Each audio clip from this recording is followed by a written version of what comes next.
A new year, a new Call of Duty game to play and find something to overreact to on YouTube. Ladies and gents, Modern Warfare 2 is dropping soon, and the beta release is one of the hottest things on YouTube right now for various reasons. We got reaction videos with people losing their minds like they're 5-year-olds getting a McDonald's Happy Meal for the first time. We got pro-level gamers dropping analysis videos, which will soon be tips and tricks and best loadout videos. And then we got Call of Duty-based channels and streamers dropping impressions videos and is it worth it videos. And then we got regular YouTubers dropping gameplay videos. Oh my gosh. Yep. It's crazy right now, bro. Oh man. Now all of this is added to overhype, all caps titles to try and get views. And now there's guys like us who try to give, our unbiased, emotionally sound impression. Gotta give the people what they want. My co-host here, Mr. Cheertastic, aka the Kevin Hart of Gaming. Let the people know what you thought of the beta, man. Well, first of all, I don't know if that segment was an intro or a roast, but it was straight facts, bro. You're popping off early, man. So preaching to the masses, man. Yes, sir. So let me go ahead and just say I was content with the beta. I could genuinely see improvements from the 2019 Modern Warfare 2 release. The performance options for consoles, especially on a base PS4, are very, very nice. We're getting optional 120 FOV sliders, AMD Fidelity FX CAS sharpener, and mouse and keyboard support. Audio also got a huge reamp this time around, and the player movements didn't make me feel like I was tracking Sonic the Hedgehog running around with a M16. I can envision myself buying this game when it goes on sale for, 15-40% off. Oh, wow. Wow, so you're not 100% sold on the day one purchase? Nah, I need more. The beta was like having an appetizer before your main meal, but you did some pre-snacking along the way, so now you're not hungry enough to get the heavy dish that you wanted at the crib, and now you gotta go light. Okay. So now in the back of your mind, you're thinking, am I actually gonna be full once I'm done eating? So I'll wait for the price drop and keep the wallet a little lighter. Don't want to buy into a bunch of hype right now. Those are crucial decisions to make, man. Yeah, they are. That analogy was in left field for a majority of the time. Oh, yeah. For me, man, I was mildly impressed. For the same reasons you alluded to. Just to hit the highlights, the gameplay felt smooth. The weapons had weight, and the weapons had a good amount of kick to them. Yeah. But it never felt overbearing, like Vanguard, in terms of recoil. I had moments where some effects obstructed my vision while aiming down sights, but that's minor. It just felt like the laser beam aim style of past games is no longer present. Oh, yeah. So. Yeah, recoil is needed, people. It gives the game some realism for those that have never shot a gun before. Yeah. Graphically, it looks good on old and next-gen hardware.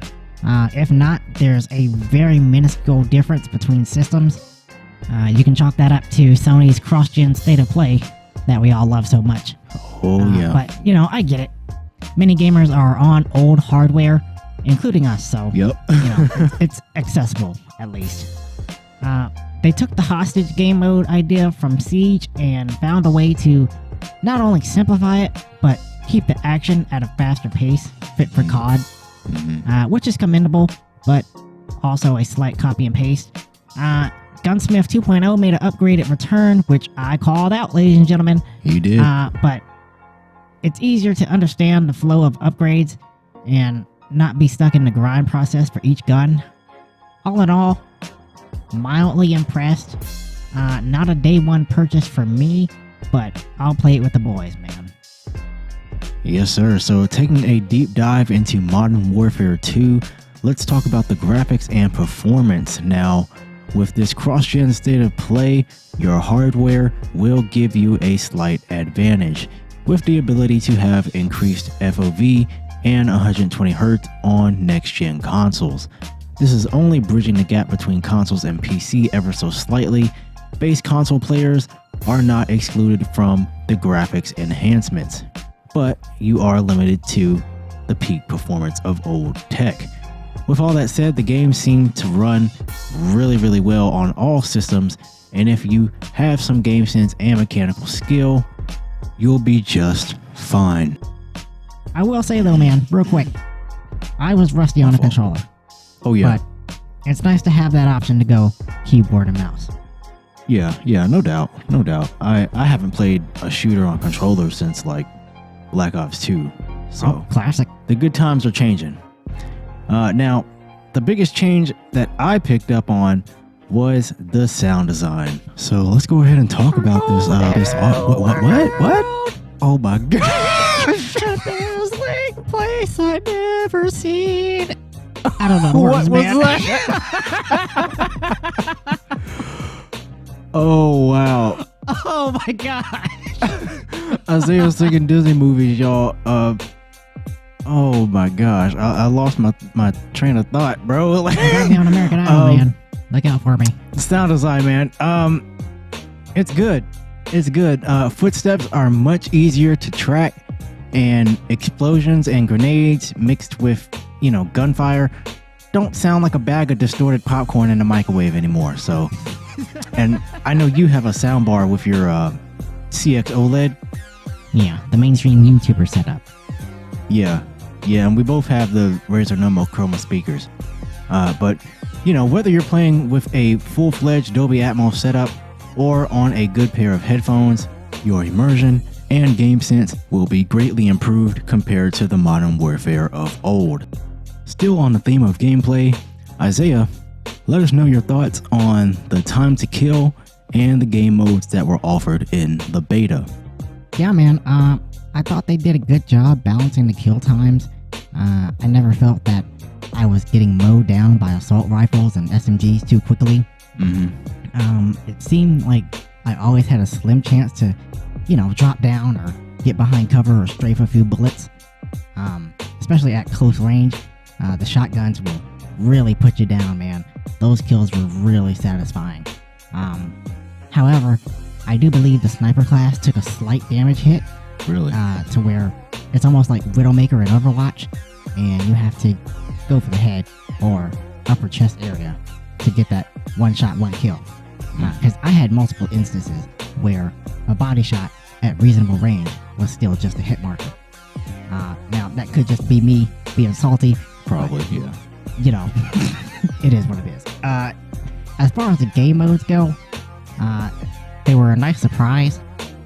The prisoner rescue reviving mechanics, which you should always do, by the way, if you want to win the game. Definitely. There's nothing worse than dying in a gunfight and having your teammate get the kill with no other threats around, and you're seeing your hollow carcass lying there while your teammate runs away and dies in another gunfight. But another plus is the capability to use weaponry with the hostage. So add in the fact that you don't immediately win after saving one hostage, you get a good fun game mode that has a variety of win factors. The only flaw that I see is player inactivity, where your teammates would die standing at the back of the map. Oh yeah. But, maybe that's inevitable. Yeah, I had it a couple times. So Prisoner of Rescue and Knockout are nice additions, but I believe they last a little too long in terms of rounds. So I think shorter rounds or a score limit should be put in place. I do think both modes would be a hit on the competitive stage. Oh yeah. The third person mode blew my mind, man. That was definitely a surprise to see. Oh yeah. And they implemented it very, very well. Yeah, it looks clean. Obviously, more game modes to come as the game releases. And, we'll just hope for the best, man. Yes, sir. Now, minor refinements in the player movements. Dolphin diving has made a splash into the game. You can no longer move left and right while mounting like in Vanguard. bunny hopping is still a thing to contend with, and the infamous slide cancel has been Control-Alt-deleted from the game, but overall, the movement and pace of the game has taken a much slower but impactful approach. Brandon, let the people know what you think of the new map designs. Yeah, not much to say here as far as the colors. You definitely have a lot more vibrancy. Everything isn't so dull looking on screen. The art museum is probably my favorite map in the beta personally, but the overall tone of the maps remind me of Modern Warfare 3. They seem to be going for smaller maps with less downtime and more action, which is always a plus from me. Yep. Without being too far-fetched, the details are there, like in the destruction build-up over time, and the small items like ATMs, art, and especialmente El Día de los Muertos Muñecas. Look at that sexy Spanish commentary, man.